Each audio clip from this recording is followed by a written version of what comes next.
يعني حقيقة هاي الدورة الخامسة بعد انسحاب التيار الصدري أصبح مجلس النواب يمثل القطب الحكومي، يعني تحالف إدارة الدولة هو البرلمان وهو الحكومة. أما إحنا بصفتنا كمعارضة أعدادنا قليلة، لكن مع ذلك إحنا مشخصين الخلل ومحددينه.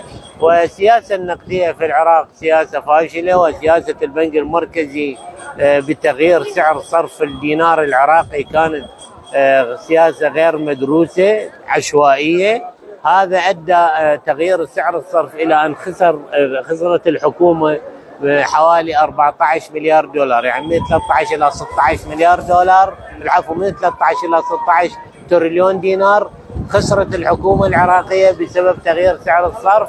وبعدين رجعت الحكومة تزيد الضرائب والغرامات على المواطنين بعد نزول سعر النفط، وهذا يدلل على أنه تخبط. النظام السياسي بالعراق بعد 2003 لا يوجد تخطيط سليم، يعني مو فقط هاي الحكومة، الحكومات المتعاقبة التخطيط غير موجود.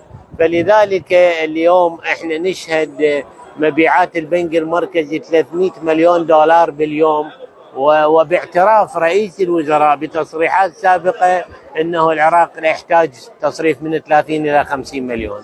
إذا معناته أكو 250 مليون يوميا تباع، يعني ما يقدر يباع 91 مليار دولار بالسنة، والعراق ما محتاج هذا البيع. هذا حقيقة مؤشرات على غسيل الأموال وتهريب العملة إلى دول مجاورة. فلذلك النظام الموجود حالي عاجز عن معالجتها.